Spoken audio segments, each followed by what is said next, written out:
Friends, I welcome you to my channel. Before listening to this story, I will ask you to like and subscribe. It is not difficult for you, but it is pleasant for me. And we're starting. My name is Steve Simpson, and I want to tell you about my friend Jimmy Brown. Ooh, yelled a young cowboy, standing in the doorway of the Uranus Lawn Bowls Club and waving his hat over his head. I drove her to a dead end and set a new personal best. Ooh. It was about 10 o'clock on a Friday evening, and the place was crowded. "What are you talking about?" one of the club's patrons asked. "I've been using Jimmy Brown's wife since 10 o'clock in the morning. Unfortunately, she cannot speak at the moment because she is in my house in the parking lot and is out of order." The attention of all the members of the club was focused on the bright young braggart, so no one noticed how one of them disappeared into the men's locker room and slipped out the back door. Every town and village across Australia usually has two things: a public swimming pool and a lawn bowling club. In small or poor communities, there can only be one of these amenities. Whether it will be a swimming pool or a bowling club often depends on how many children live in the city and on the general attitude of the parents of these children towards them. Given my experience of working in this particular city, I had the misfortune to settle there and plan to stay for 3 years. I would say that the vote would be in favor of the bowling club. Most of the parents I dealt with during my stay here didn't give a damn about what their children were doing or who they were doing it with. As one of the wealthiest towns in southern New South Wales, known as Riverina, Uranus had a swimming pool and bowling club. It also had a hotel.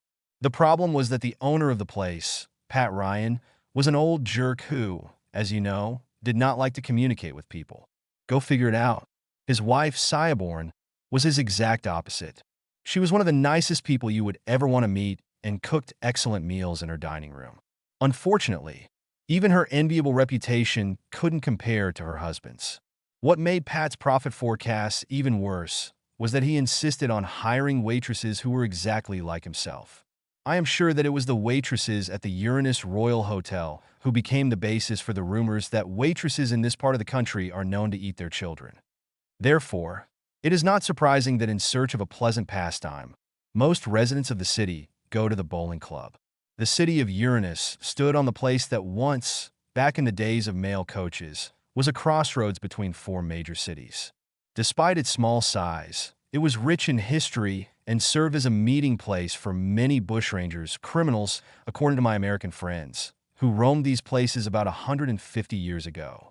In more modern times, instead of stopping to change horses or feed their passengers, those who visited Uranus usually did so because it was on their way to another place. They were just passing by. As a result, Uranus was known around the world as the world's bum. However, this small town was so rich that in addition to a swimming pool, bowling club, and pub, it also had a large artificial lake and a caravan park. The caravan park was located on the shore of the lake, and its owners, the local council, installed 4 new 2-bedroom houses so that those travelers who still decide to stay would have a convenient place to stay.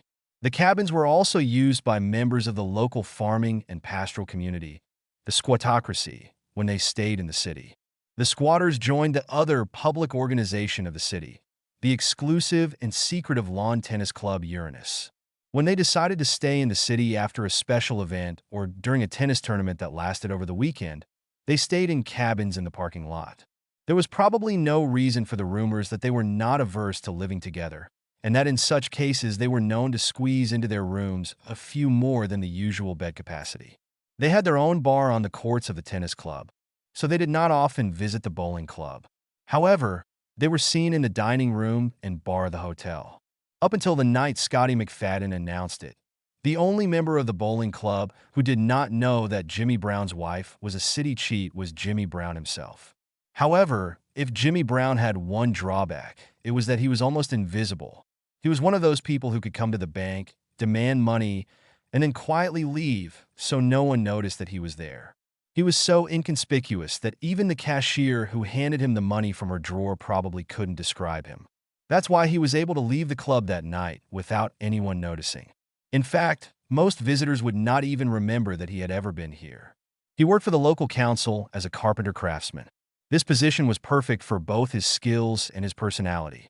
He was not the lowest-ranking official on the council, but his professional qualifications were not as highly regarded in local government circles as in other industries. He could have earned a much higher salary if he had moved from Uranus, but Marlon wouldn't hear of it. And Marlon got what she wanted. That's why, in addition to working for the city council, Jimmy had to work most of the day and most of the weekend to make ends meet.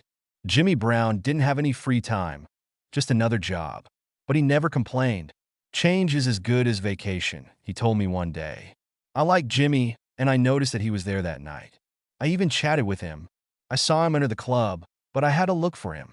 I eventually found him in a corner of the bar, away from prying eyes. He was very shy, this Jimmy.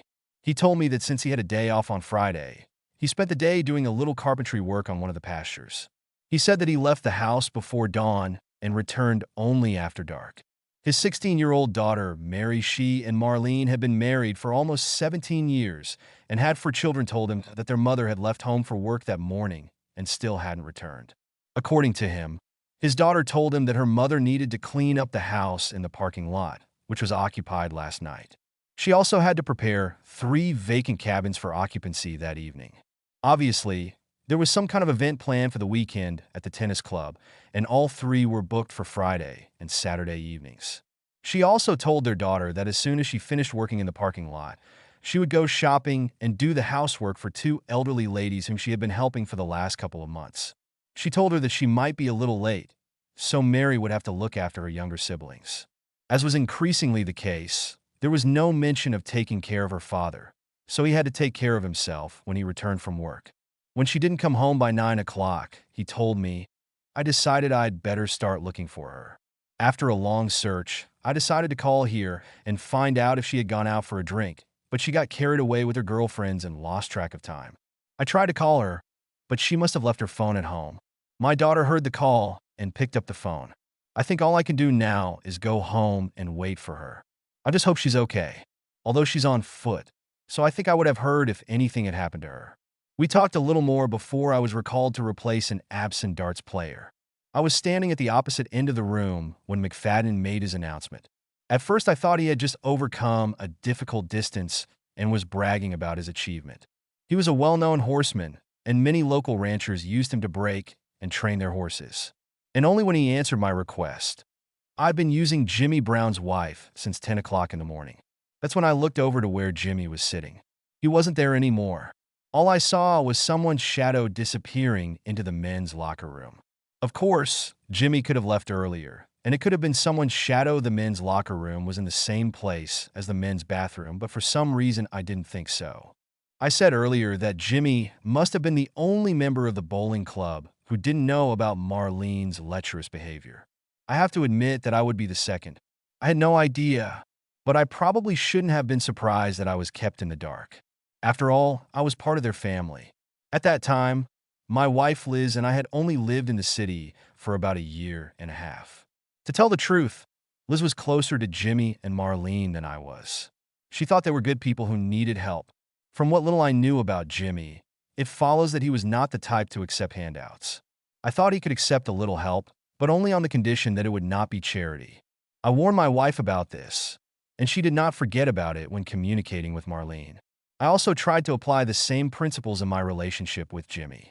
I thought he was a highly intelligent man who was held back by his environment. I encouraged him to use any opportunity that presented itself to expand his knowledge of the things that interested him. And his interests were numerous and varied. He was so skilled at handwork that he became known throughout the neighborhood as Mr. Fixer. The only thing he didn't touch was what was plugged into an electrical outlet. He even supplied most of the townspeople with firewood for the winter. The few times I met Marlene, I was struck by her outward beauty. She had a very pretty face framed by long, slightly curled blonde hair. Anyone who didn't know wouldn't believe that she had given birth to 4 children.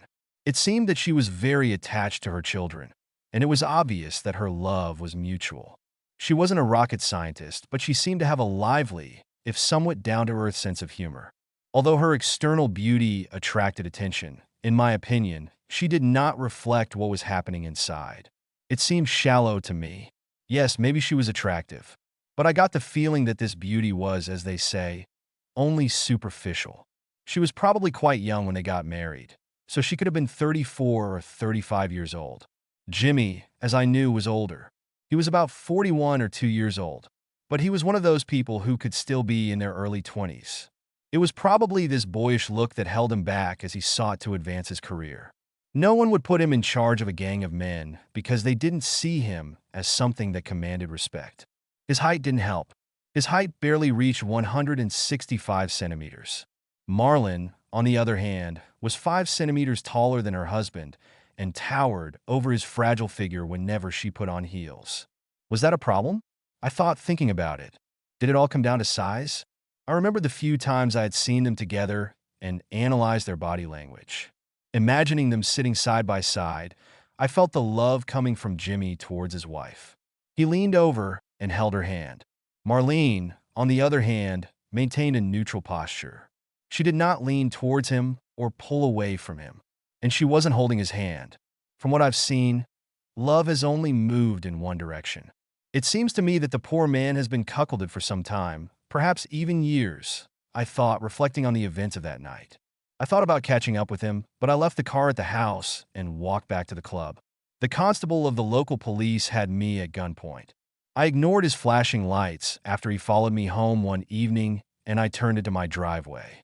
After drinking only one bottle of beer that time, I was as sober as he was and suggested that he take a breathalyzer test.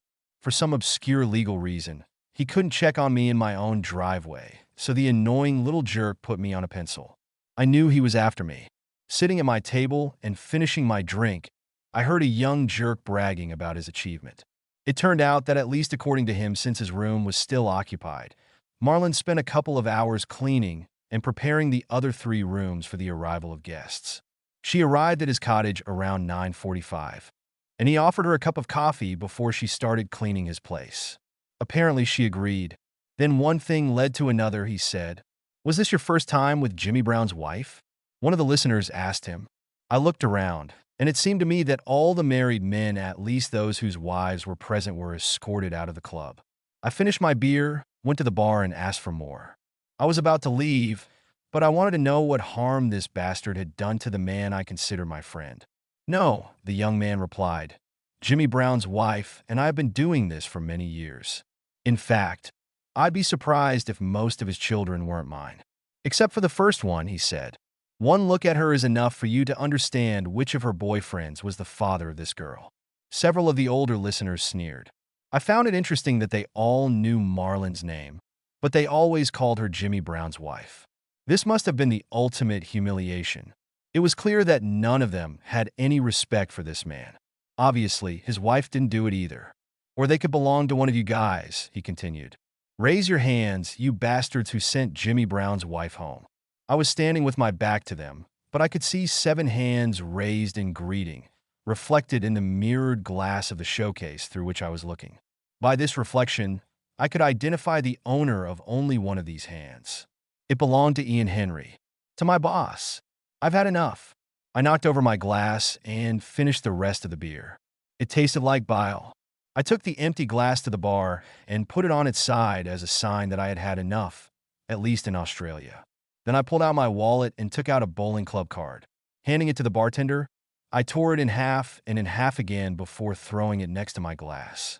Then I turned to look at the group gathered around the narrator. There were 10 of them, not counting the narrator, which meant that 70% of them had already made love to Marlene, and the remaining 30% wanted to do it.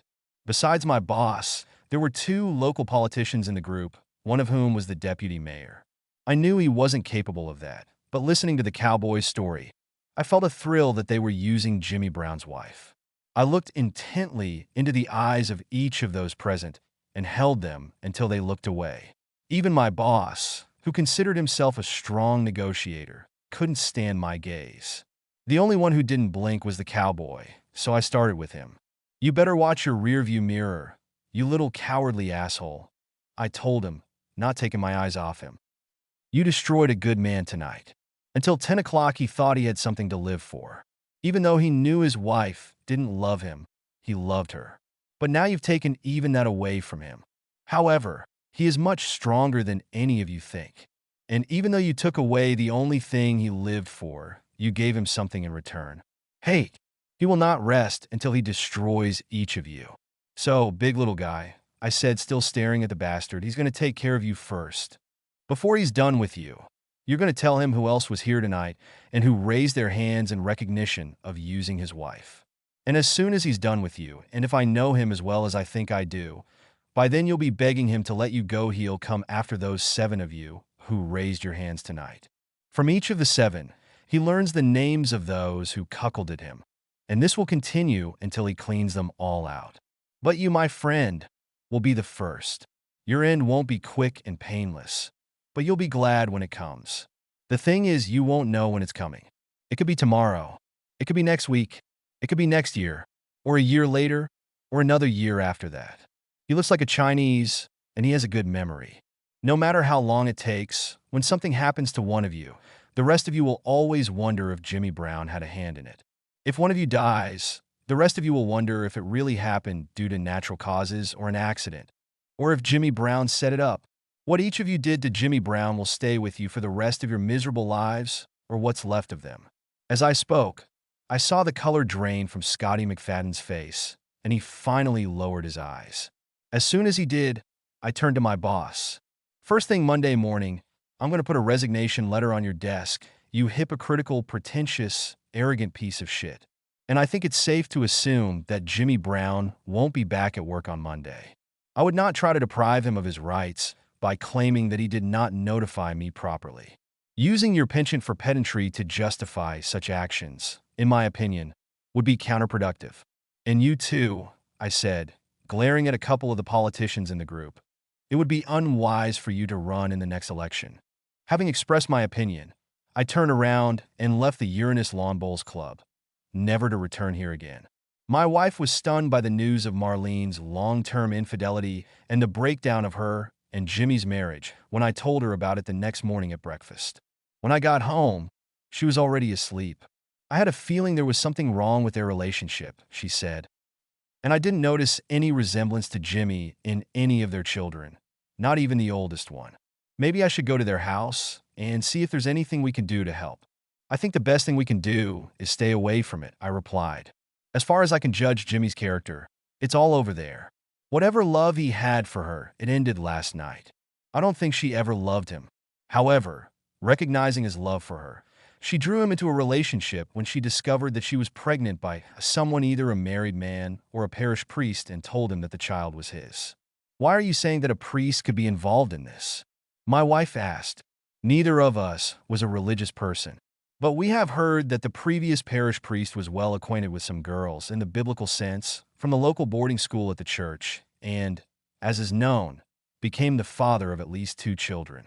We also knew that Marlene was raised in faith and attended the same school.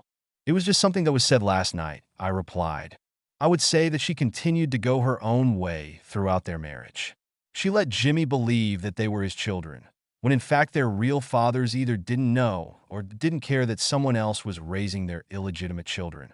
If we were somewhere in another part of the country, I would bet on the first. But since we're talking about Uranus, I'd say they just couldn't help but know. Maybe that will change if Jimmy has done what I believe in and she no longer enjoys his financial support. She may have to look for the real fathers of her children. Either that, or she'll have to start charging for her services. Maybe assuming she has more brains than I think she does, she'll do both. My wife was disappointed that I didn't let her offer our help to Marlene. She's a mother hen. And that's what mother hens do, but she was glad to know that we would soon be leaving this most inhospitable of places. I was right in my assessment of Jimmy Brown's intentions. Throwing it on what had once been their marital bed, he rummaged through his belongings and closet and put several changes of work clothes in a gym bag. He was wearing the only set of clothes for going out in toiletries. He then headed out through the kitchen, throwing his work boots and riding boots into a bag as he passed through the hallway. He then loaded the fully loaded bag into the rear passenger compartment of the double cab truck. Then he drove the Toyota to his shed and pulled a camping canopy over the cargo hold. Then he loaded his camping gear and all the tools he didn't have in the truck yet into the back. The last things to pack were a chainsaw and a sleeping bag. After closing and locking the luggage compartment, Jimmy Brown threw his 2 spare saddles and another duffel bag with bridles, blankets, and other horse-related gear into the rear passenger compartment. Scotty McFadden was not the only experienced rider in Uranus. In addition to his skills as a carpenter and jack of all trades, Jimmy Brown enjoyed an excellent reputation for his gentle treatment of horses that he was assigned to break, train, or raise. After loading everything he needed, he wheeled his boat, a 14-foot corroboree equipped with a 40-horsepower Johnson outboard motor, out of the barn and hooked it to a tow hook. He bought a used aluminum body without an engine and a galvanized steel trailer with the money he saved on his many side jobs. After he disassembled the case to pure metal, he spent the next 2 years painting and customizing it the way he wanted. The engine was running for less than 10 hours. He knew that he had a good platform for catching cod and trout. Now he was going to find out if his luck with the southern species would last when he went in search of the infamous barramundi in Queensland. By midnight, he was on his way north. He planned to go on this trip with his wife and children, so he knew where to find a free overnight campsite along the way. Stopping only to have a snack, refuel, and rest, he crossed the border between New South Wales and Queensland early on Sunday morning. He decided to spend the night in a camp on the shore of a vast lake located about an hour's drive north of the border. The first thing he did on Monday morning was to call his immediate supervisor and tell him that he would have to find another carpenter. That was his official assignment. His boss, another one of those who used Jimmy Brown's wife, advised him to send an official letter of resignation to the head of the department, which he did. His resignation letter, which was sent as a text message, read, "Dear Sir, I am resigning. Effective immediately. Signed, Jimmy Brown."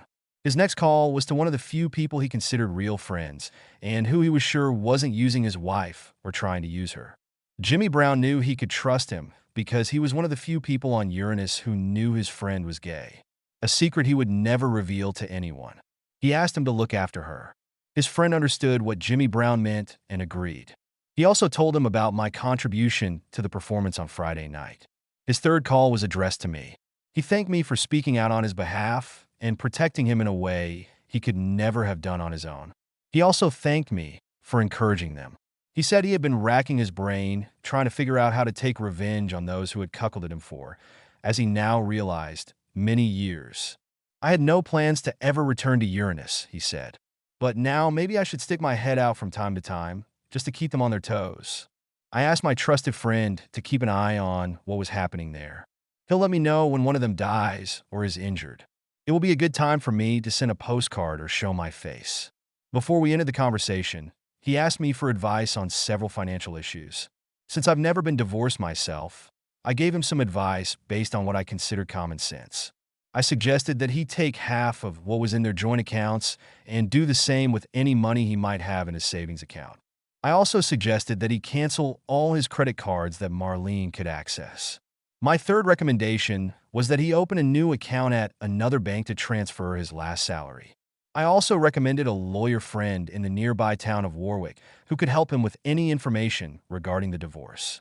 Finally, I gave him the phone number of a friend who lived near where he was now and who might be able to give him a little job to hold out until things settled down. I told him that my friend also has a house by the lake, and he would probably be happy if someone he could trust lived there and looked after him. I asked him to call me if there was anything else I could help him with. Apart from the fact that I received a message that afternoon with the details of his new bank account, which were to be handed over to the city council payroll officer, I did not hear anything more about him. Most of the information that I have outlined, with the exception of those things that were discussed during our direct contact, I learned much later. As I promised my dorky boss on Friday night, I threw my resignation letter on his desk as soon as I got to work on Monday morning.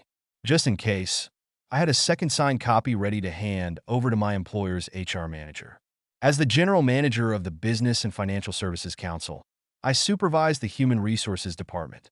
In the letter, I did not go into details, saying that I could no longer work in a government agency run and controlled by people who were so morally bankrupt that they were ready to destroy the life and marriage of one of their loyal employees by entering into adultery with this man's wife. Shortly before lunch, I was called to a meeting with the CEO and the mayor. I asked and was allowed to invite someone else to balance the number of employees. I was by no means going to allow myself to be persuaded. I invited the general manager of infrastructure and technical services to join us. I explained to him that I wanted him to be present as an observer and a possible witness. Knowing the CEO, he readily agreed. It took a couple of hours, but in the end we achieved a win-win outcome. I won, and the Uranus County Council came home in second place. My wife and I packed up our furniture and gear and returned to Queensland.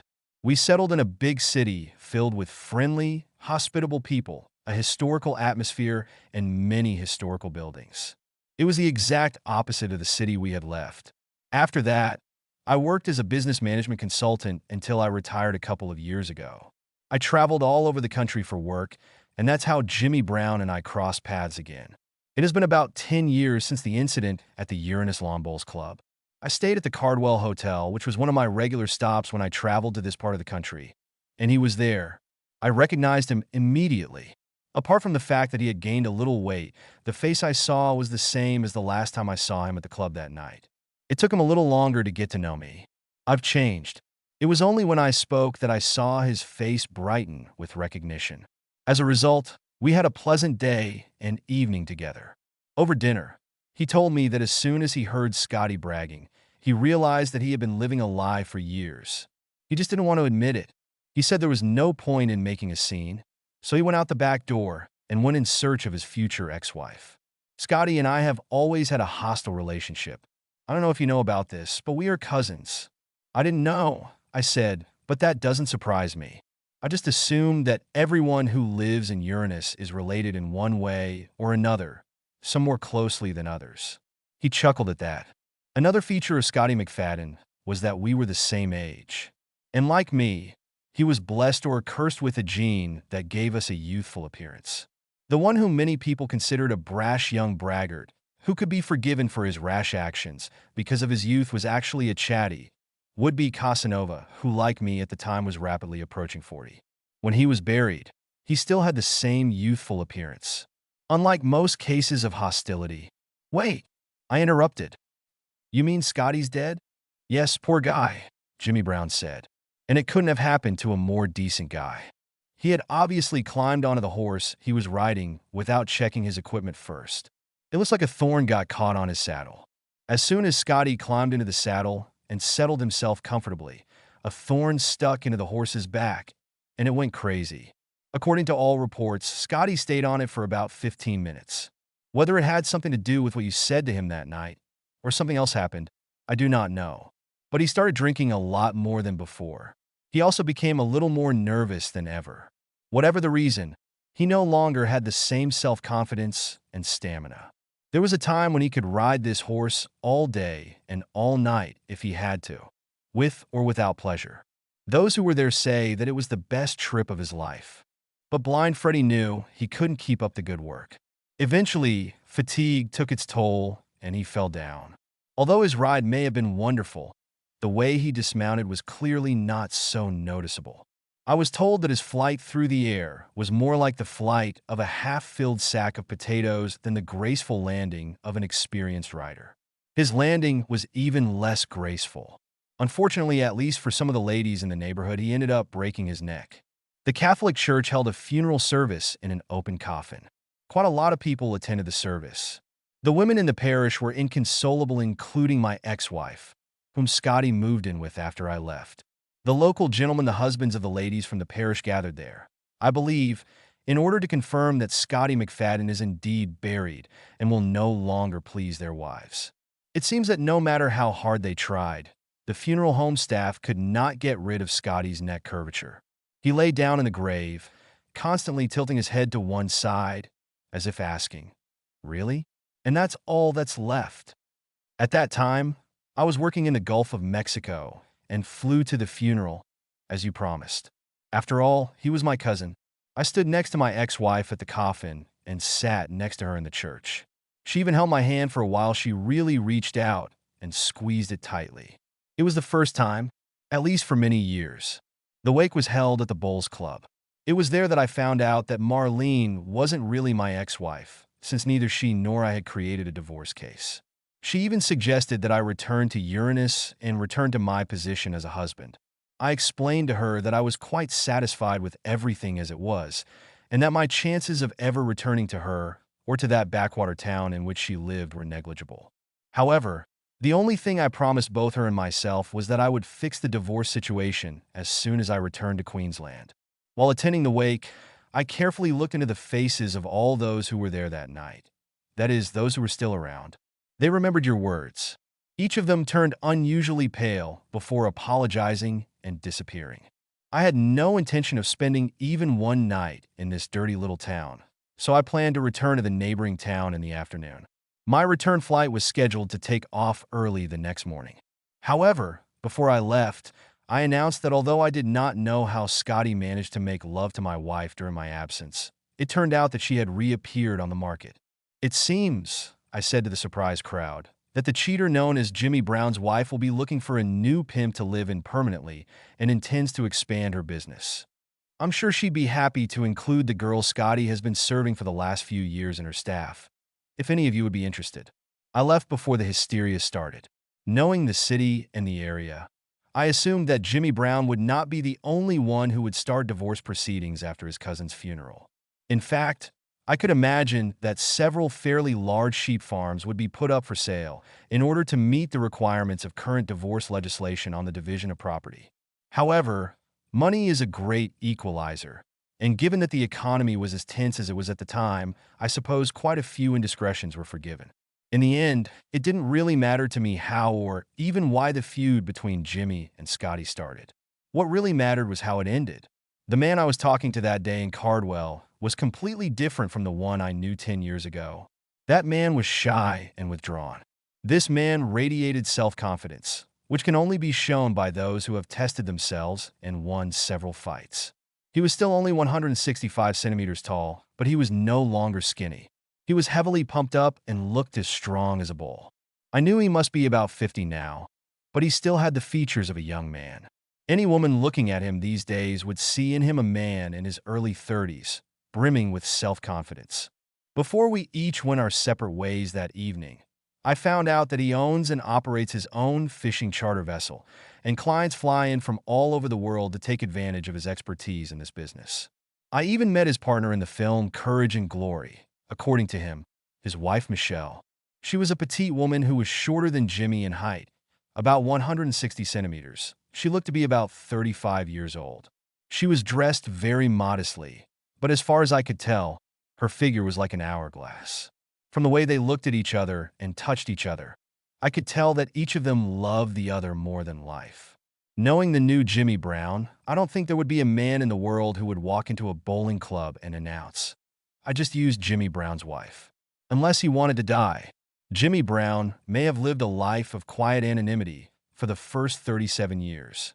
But no one could have imagined the size of the gap he would leave in the structure of society when he left. In addition to the council having to find another artisan carpenter, local farmers and ranchers found that they had to invite artisans from far-flung places to do many of the jobs that Jimmy Brown did for them. This not only created problems for them with repairing wool presses and meeting the deadlines for the construction of new shearing shops, but also meant that they had to pay a lot of money for workers to travel more than 100 kilometers to perform relatively small jobs. One of the tasks Jimmy Brown used to do was fencing work, such as repairing sheep and cattle yards, as well as small projects to build cattle pens. Work that most fencing contractors considered economically unprofitable. The job that the real estate owner now found cost him 2, and sometimes 3 times as much as before. Jimmy Brown may have been almost invisible, but it was only after his complete disappearance that people began to realize how much he had contributed to the development of the local community. The incident at the Uranus Lawn Bowls Club occurred on a Friday in early April. Jimmy Brown had been away from home for almost a month when the first cold snap came, and the residents of Uranus began to pick up their phones to call him and arrange for the delivery of the first batch of firewood. For a typical winter, 3 trailers are usually required, costing $70. This winter turned out to be particularly long and cold, and at least one additional load was required. The residents of Uranus, heated with firewood, had to pay twice the usual price for firewood. As soon as the reason for Jimmy Brown's disappearance became known, neither Scotty McFadden nor any of the 10 other men who sat and listened to him use Jimmy Brown's wife that night were particularly popular. In September, the CEO's contract was sent for review. It has not been extended. Local government elections were held at the beginning of the new year. Despite my warning, the members of the city council who were present at the club that evening threw their hats into the ring. Both of them suffered a crushing defeat. Of the remaining 7 people, 3 eventually lost their jobs and moved to warmer and hopefully friendlier countries, while the other four, all of them businessmen, found that residents of the city and surrounding areas had moved their businesses to other places. Even Scotty McFadden couldn't escape the consequences of that night. He found that he was nowhere near as good at breaking horses, running cattle, and working on a farm as he used to be. Keep in mind that the repair work stopped anyway after Jimmy Brown told everyone that he would no longer try to fix the horses that Scotty was breaking.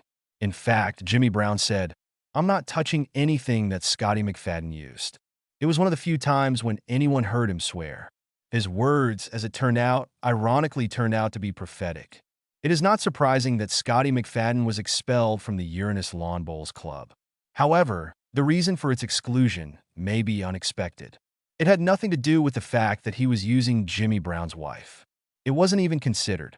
After all, how could they expel him for this if half of the male participants and several female participants were also making love to her? They even considered accusing him of bringing the club into disrepute.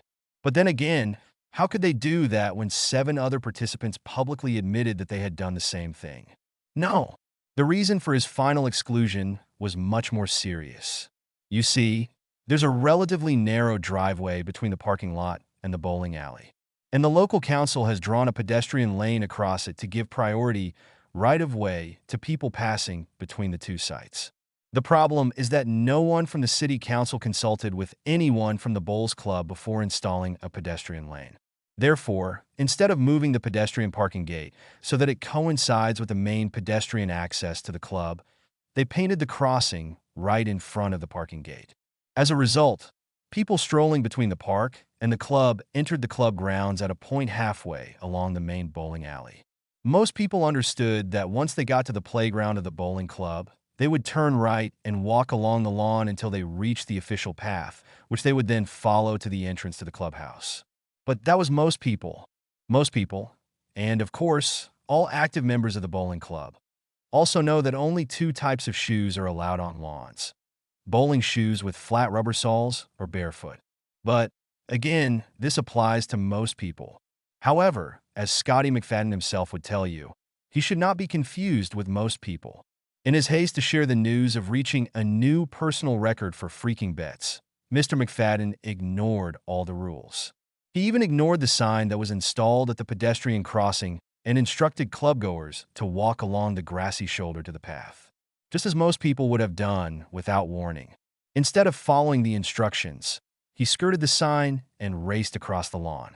It was only the next day, when the inter-club competition between Uranus and the neighboring club was to take place, that someone noticed damage to the lawn, which was ready for competition until 10 o'clock the previous evening. Potholes outside the playing area and the distances between them were measured. One of the members of the club, who once conducted a small investigation, came to the conclusion that they matched the prints of a man of such height and weight as Scotty McFadden, who ran across the lawn in high-heeled riding boots, which, as is known, were worn by the self-proclaimed fucking champion of the club. At a hearing held by the committee to decide Scotty's fate, one of his defenders commented, "At least he had the decency to take off his spurs." As we have seen time and time again in politics, sports, and many other areas of life, moral purity has nothing to do with who is allowed to play the game or how it is played. But even those who usually get away with breaking the rules are sometimes forced to obey them. That was the case with Scotty McFadden. No one cared if he used Jimmy Brown's wife to the point of unconsciousness or not. But the members of the Uranus Lawn Bowls Club Committee did not care that one of their members had the audacity and recklessness to run across the club's lawns in high-heeled cowboy boots in violation of the club's rules. Scotty McFadden's club has been suspended for life. Since he would hardly ever have received an invitation to join a tennis club, he drank and socialized at the Royal Hotel. This should serve as a lesson for all of us. Even in those places that everyone considers the most remote in the world, there are standards. This is something that it would be wise to keep in mind if you ever find yourself in the small river town of Uranus on your way to another place. N.